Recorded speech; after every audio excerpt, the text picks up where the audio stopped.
Good morning to this listening audience as we assemble from our homes in this experience of fellowship and worship. Though we're not able to see each other, our hearts are united in our praise toward the God who has been so good to all of us. We thank you that wherever you're calling from, for choosing to be with us on this morning.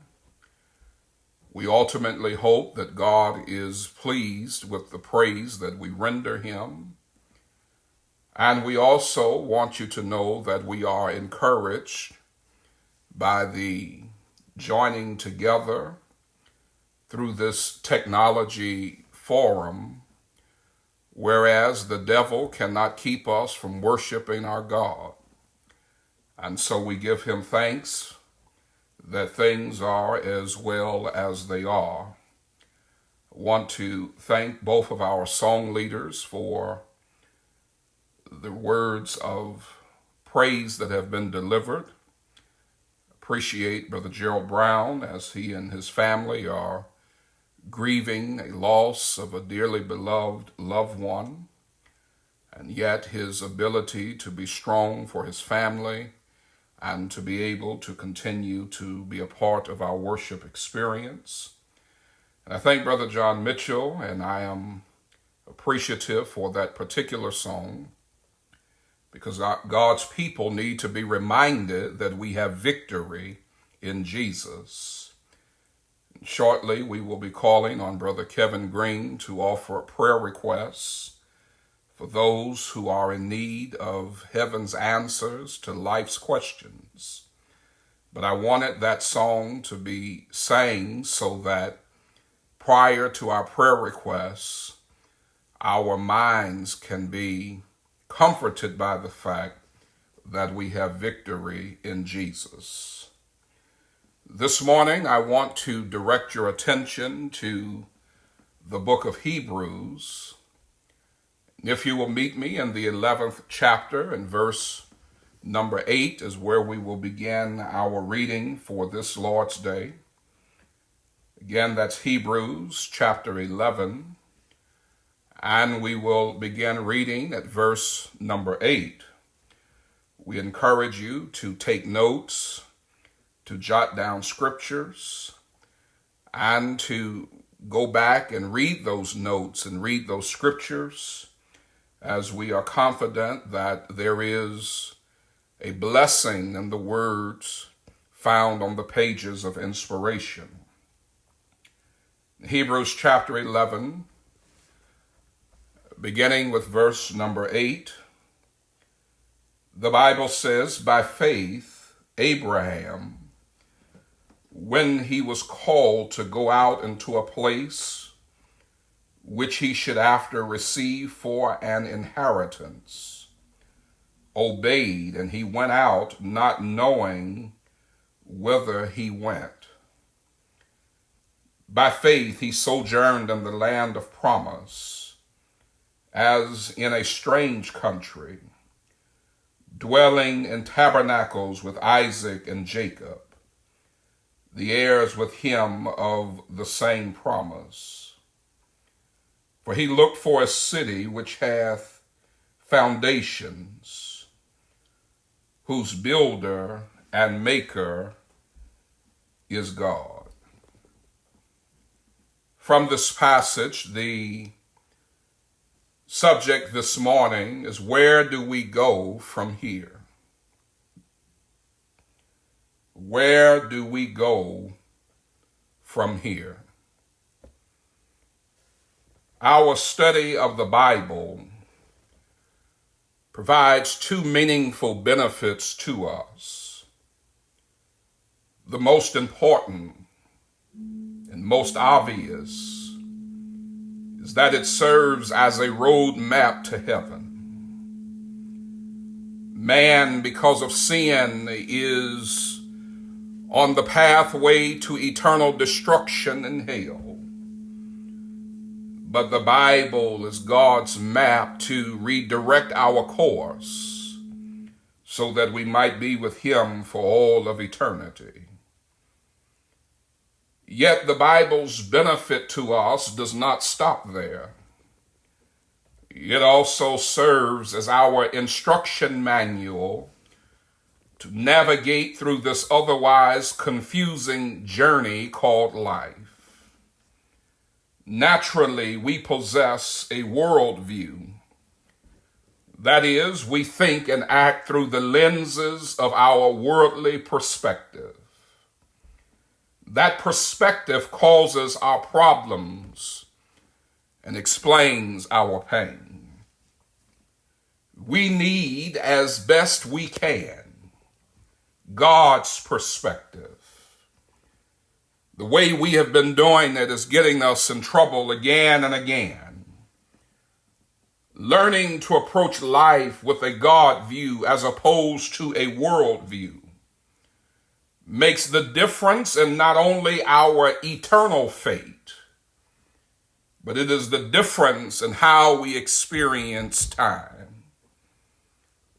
For this reason, the text in Hebrews has been selected to help us to navigate through this current crisis from which none of us are exempt. When this coronavirus problem began to unfold, many terms were thrown around to describe its impact on humanity. Unprecedented became the buzzword to describe the toll it would take on human lives. Unprecedented became the word that economists use to describe the effects on the stock market. Unprecedented is that word that businesses use to express how changes in businesses would become a reality as they handled a new and unprecedented reality.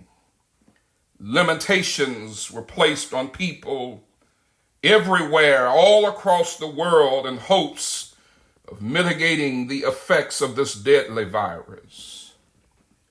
And I am absolutely convinced that whenever humanity faces an unprecedented event, the ability to come out victorious requires unprecedented faith.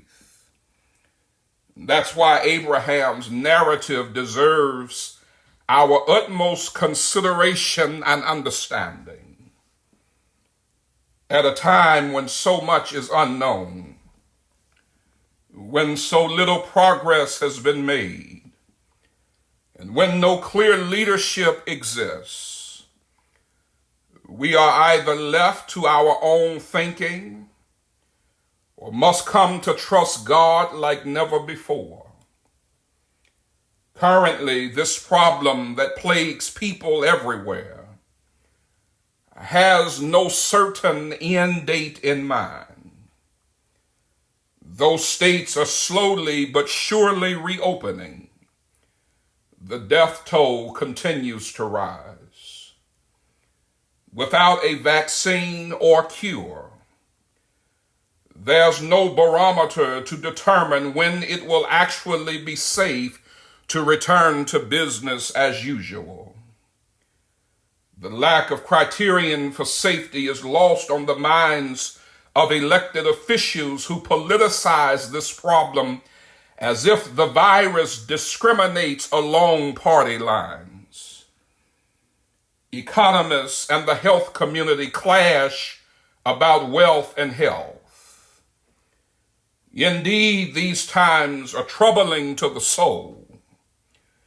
Any experiences of anxiety are warranted. How to respond to that anxiety is the purpose for which this message shall hope to accomplish. Where do we go from here? I have come to discover that answering this question necessitates other questions being asked. Where do we go from here? It is determined first by where we are in terms of our attitudes about comfort versus being conquerors.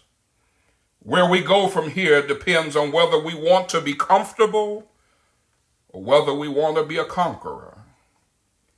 Second, where we go from here is determined by our creativity.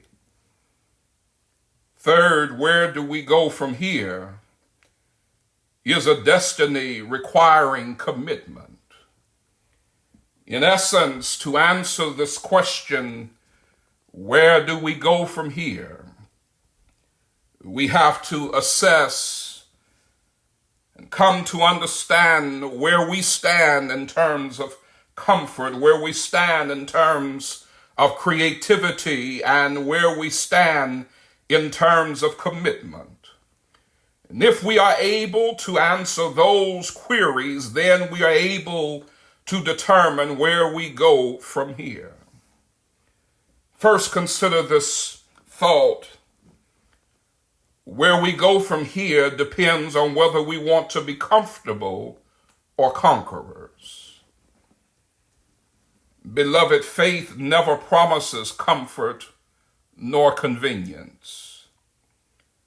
At its core, faith upsets the very notion of comfort and must be exercised at often moments of personal inconvenience.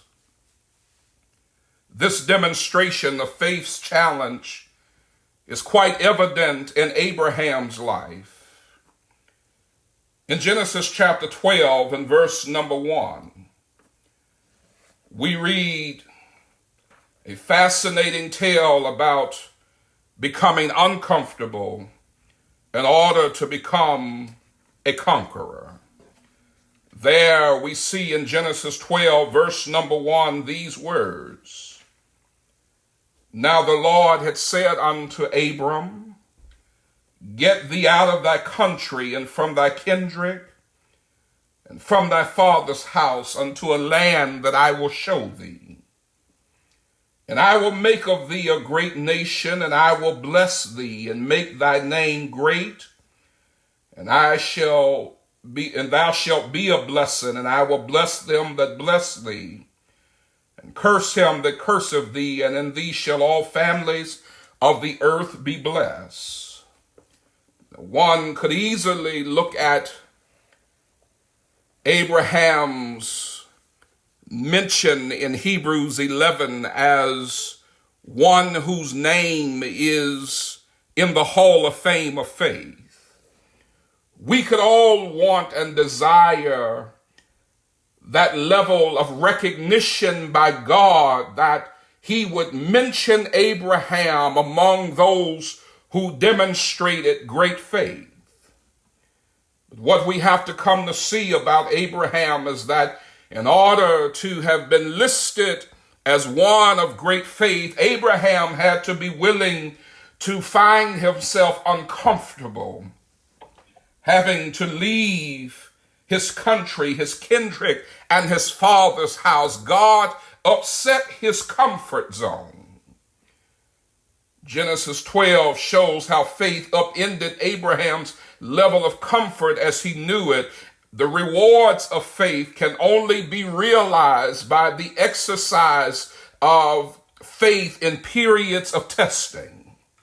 And sometimes that exercise is rigorous, and the testing is a prolonged period of time in which that faith is exercised, but you cannot get the glory without the story. Many want the glory of being recognized as great, the glory of being recognized as awesome in the display of faith, but that glory comes with much story. And a part of that story is a willingness to become uncomfortable. You cannot be a conqueror and be comfortable at the same time. A conqueror must be challenged. A conqueror must face unprecedented times. A conqueror must face challenges. A conqueror must be prepared for the unknown. A conqueror is never one who always finds himself comfortable. And a comfortable person at all times is never a person who could be described as a conqueror, because these two thoughts are not thoughts that are easily reconciled. Comfort and conquering often come at two different extremes on a spectrum. In order to have a conquering faith, a person must not only be prepared to overcome this pandemic, but that individual must be prepared to overcome himself. That is, the coronavirus problem is only secondary to the insecurities, anxieties, and fear that lie within the hearts of those who have been unsettled by this crisis. Until you deal with you, until I deal with myself, the outward problems will never be addressed properly until the inner man finds some strength to press on. That's why Ephesians chapter 3 and verse number 16 continues to be relevant today. Paul penned those words of encouragement in the first century. And yet we find that the basic premise there continues to have significance in our lives. Paul said that he would grant you, according to the riches of his glory, to be strengthened with might by his Spirit in the inner man, in order for us to conquer the problems that we confront, or the problems that confront us. We need to deal with the innermost part of our being.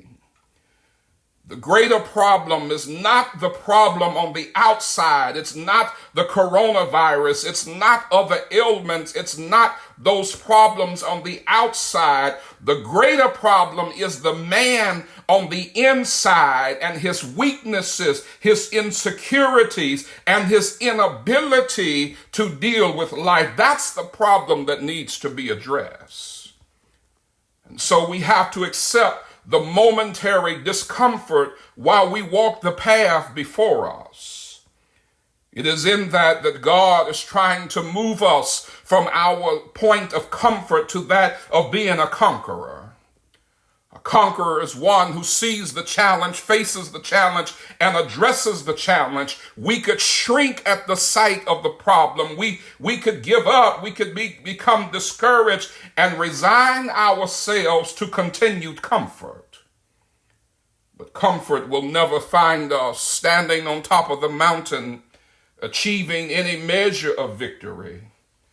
Comfort will only find us sitting in the valley, quietly resigned to the idea that we did not try, and so we can claim no victory.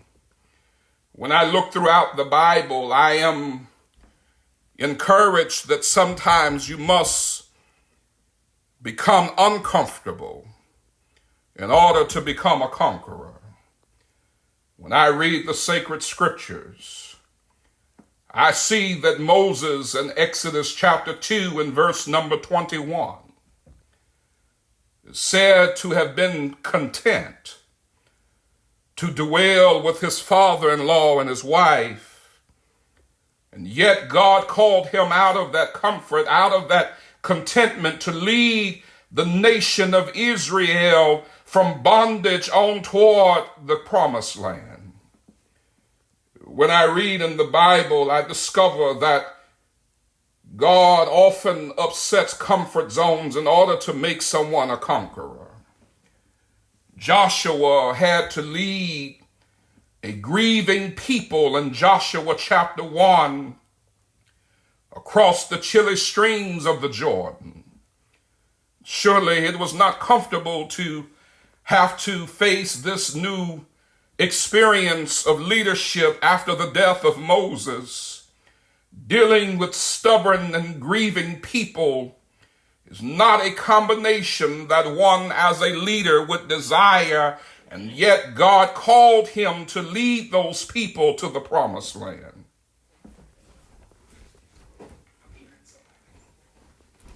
When I look in the Bible and I see in 1 Samuel chapter 14, a man by the name of Jonathan, the son of Saul. Saul was a coward.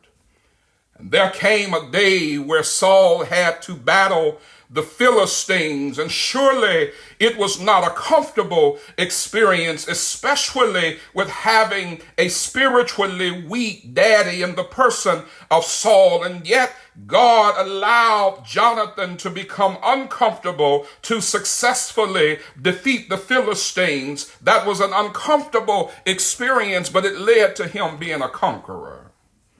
We read in 1 Samuel chapter 17 about God through Samuel calling a young ruddy boy by the name of David, who was comfortable tending to his daddy's sheep. And God called him out of that comfort and told him to go and defeat a Philistine giant by the name of Goliath. In order for him to have conquered that, he had to be willing to be uncomfortable.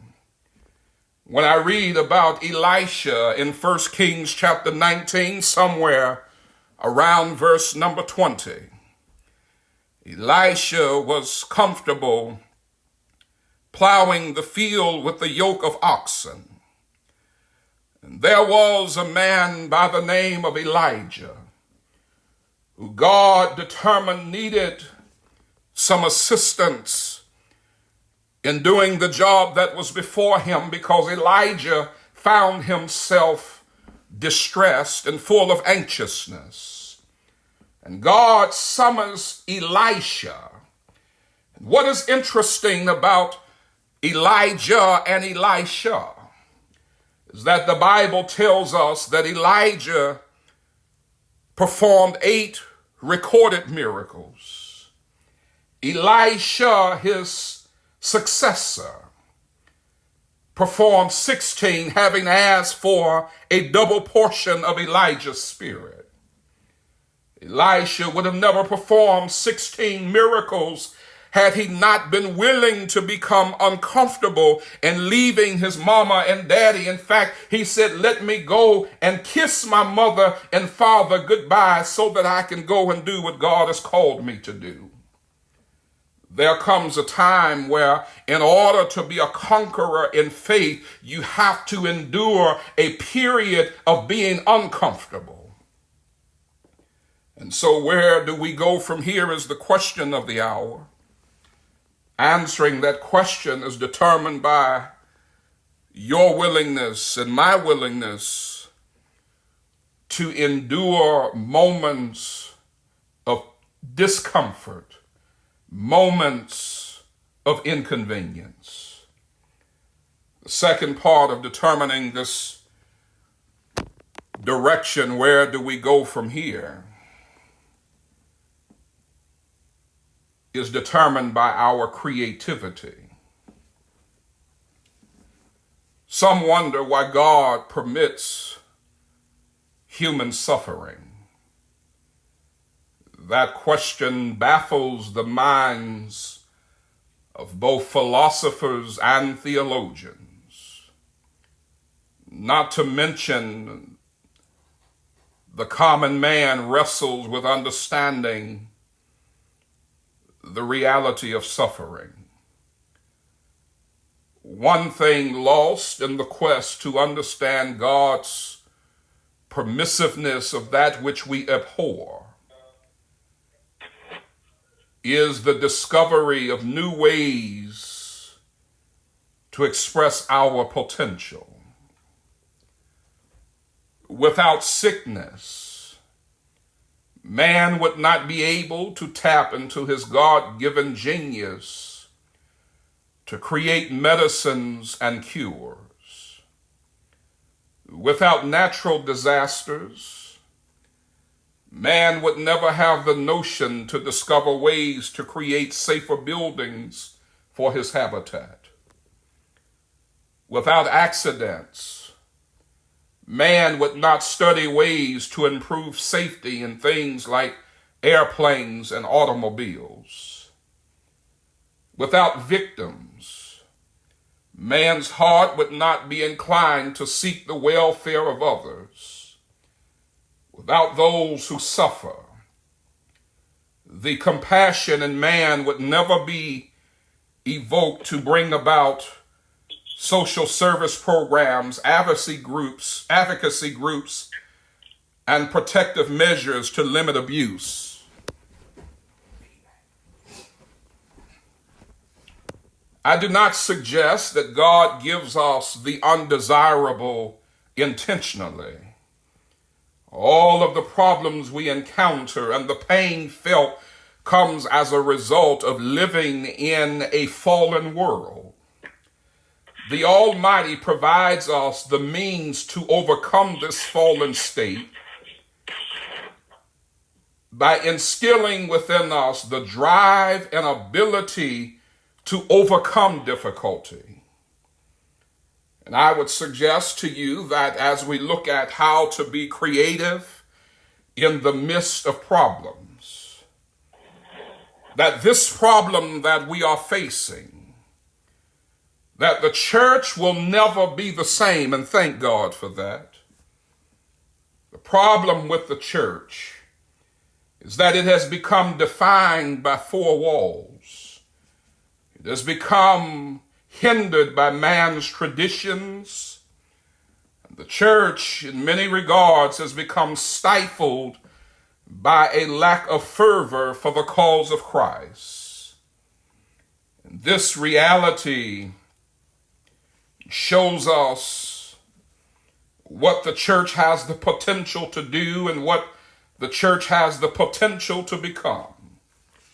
And I want to submit that in many regards, this is a welcome time for the kingdom, because it is not only shaking our faith, but it is shaking the church. And it is getting our attention like never before. Recall, if you will, Revelation chapter 2, verses 2 through 4. There we are told about the church at Ephesus. It was a busy church. Many of our churches today are busy. There was a working group of people. We have people working in our churches today, and they were a determined group of people. And we have determined people. But even in their busyness, in their working, in their determination, we find in this passage a word that speaks to a problem there, right there in Ephesus.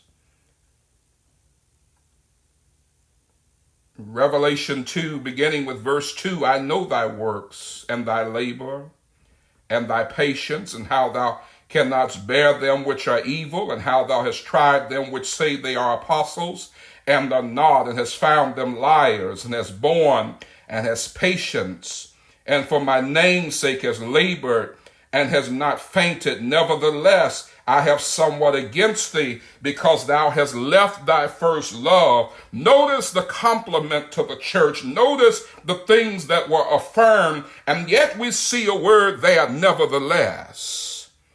God is saying that there still is a problem, even in the midst of a busy church, in the midst of a working group of people, in the midst of a determined people who did not faint. Nevertheless, they lost their first love. Now more than ever before, we have to give our attention to God. And our first love cannot be the beauty of our buildings. Our first love cannot be the traditions that we so honor and fight about. Our first love cannot be the power and the privilege of being in charge and having positions in the Lord's church. Our first love has to be the God of this world who loves us and who calls us to deliver a message of hope and redemption to lost souls. There can be no greater concern for the church than to snatch from the hands of Satan souls who are in jeopardy of eternal damnation. Now, more than ever before, we are forced to be more creative and less traditional. Now we may not be dressed up for this Sunday worship experience. The likelihood is those on this call are not sitting around in their Sunday best. They are perhaps wearing their most comfortable clothes, and yet we are now able to give to God real, authentic worship because our focus is not on projecting an image to those who will see us and evaluate us and compliment us, but now our focus is on giving our hearts and souls to God because we know we need Him and we are forced to admit that we need Him. This is absolutely awesome because the God who gave us the mind to engineer technology now allows us to use that technology for more than just a traditional gossip on Facebook. We get to use this technology for more than just social media with conversations that go nowhere. Now we get to use technology to help others experience a faith that moves them beyond four walls. No longer are we confined to a building where we have to define church as simply a place. I think it's interesting that worship in the Old Testament was in a tabernacle or a tent. And from there, it moved to the temple. But the New Testament church simply went from house to house.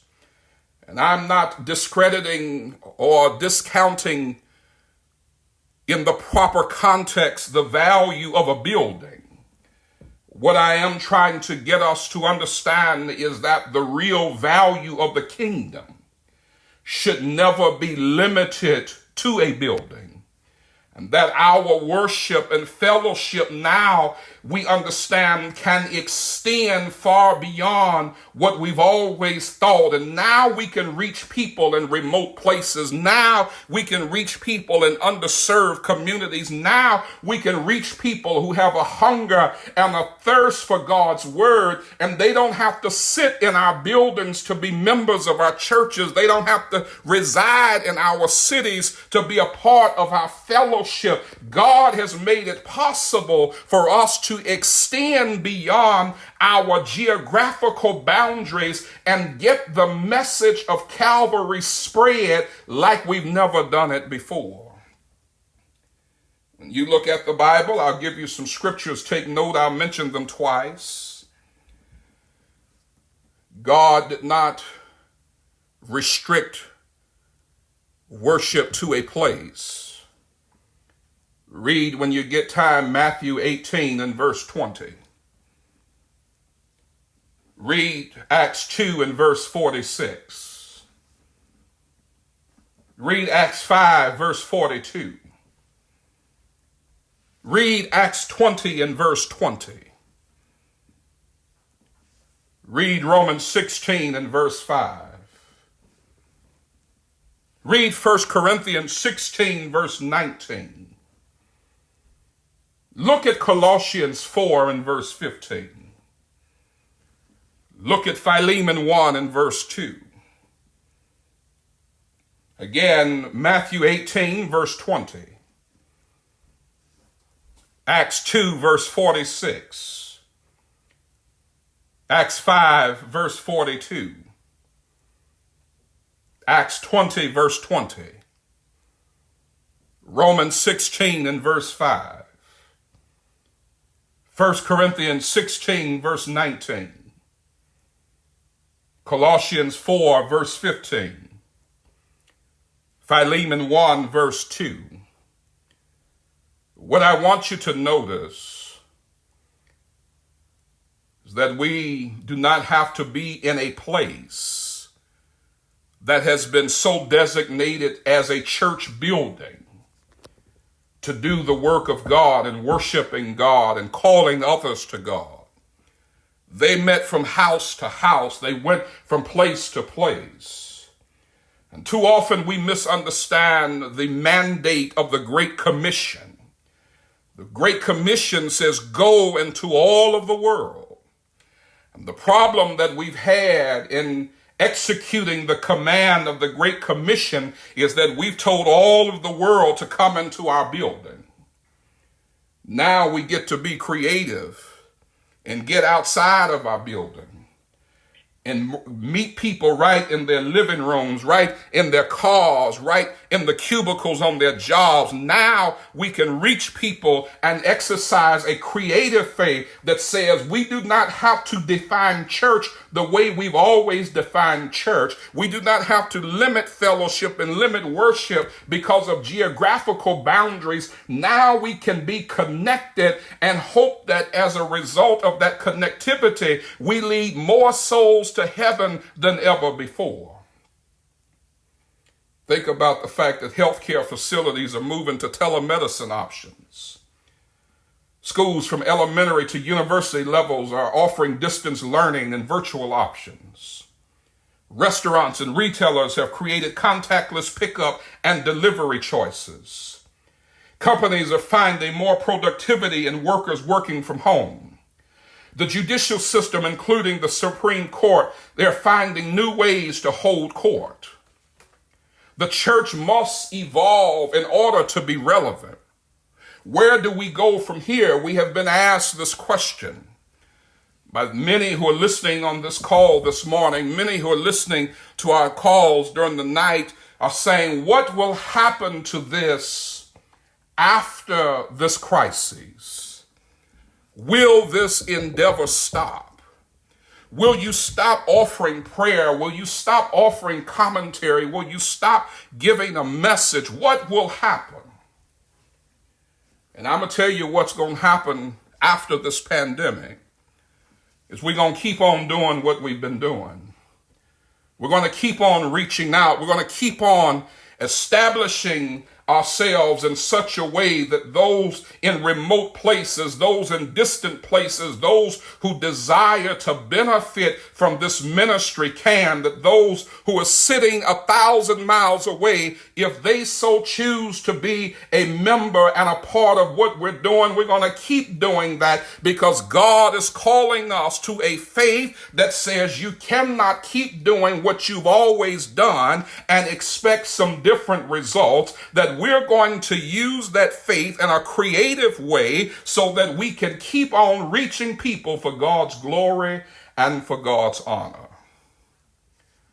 And then last, where do we go from here is not only a matter of our ability to become uncomfortable conquerors. It is not only a matter of our determination to be creative, but we have to be committed. As we think about Abraham, Abraham is not unlike any other great person in that we celebrate their achievements, their accomplishments, but we ignore all that came behind that. We look at the glory of the person, and we don't realize how much story is behind that glory. If you're taking notes, I want you to take note of some things that happened in Abraham's life.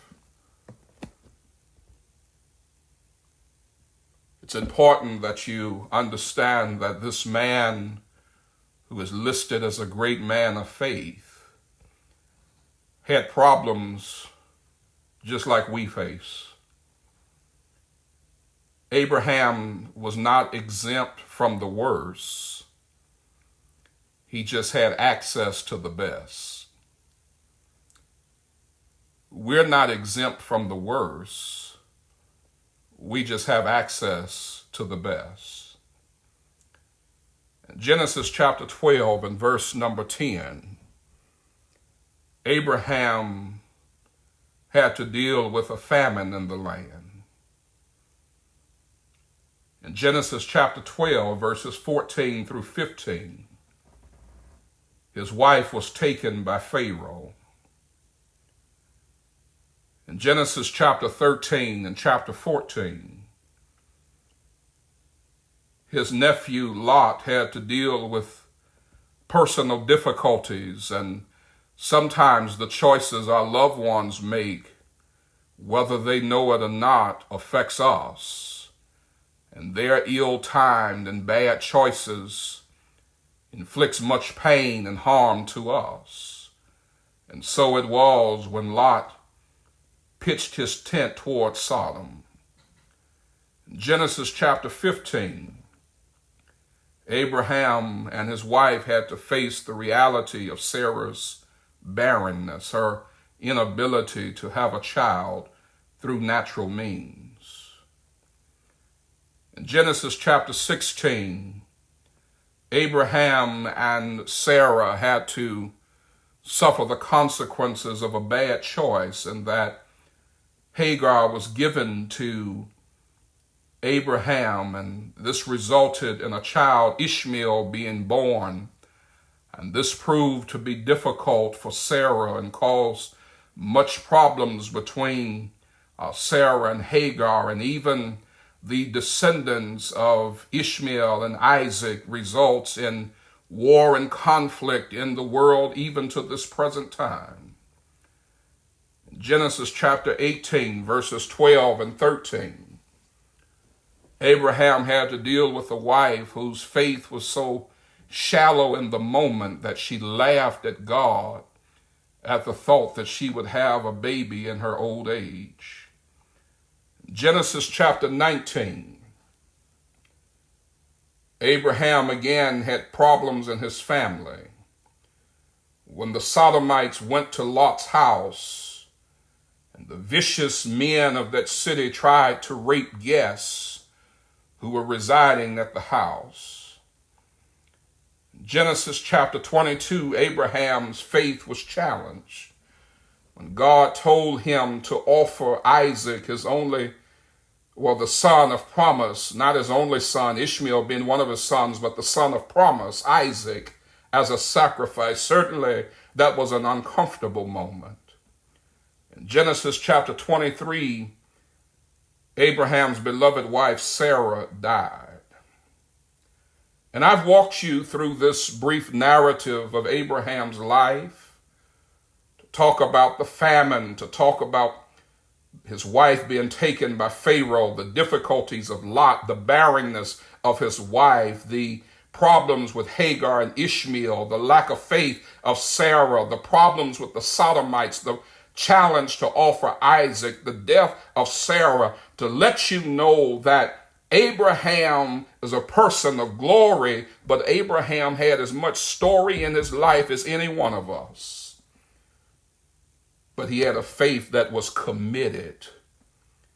A faith that says, I'm not going to give up because of a famine. I'm not going to give up because of problems in my family. I'm not going to give up because I experience things that I don't desire. I'm not going to give up even in the most horrific realities of life. I will not give up. I will be committed. Beloved, what I'm trying to tell you today is that if you want to know where do we go from here, you've got to determine how committed you are to get to wherever we're trying to get to. It takes commitment that says, I'm not going to fall apart when life presents me problems. I'm not going to give up. I'm not going to abandon ship. I'm going to trust God. I'm going to serve God. I'm going to do that which God has called me to do. They can keep arguing in Congress all they want. They can keep arguing with the president and the CDC. We can continue to have clashes with health over wealth or wealth over health. We can keep having problems with those who want to reopen the country and those who want to keep the country closed. We can still see bad news on television. We can still have problems in our families. Jobs can continue to downsize. We can name every problem that man can encounter, but the real thing here is to determine how committed are we. If Abraham had given up at any point in his life when he encountered any of those problems, Abraham would not be listed in Hebrews chapter 11 as a person who conquered by faith.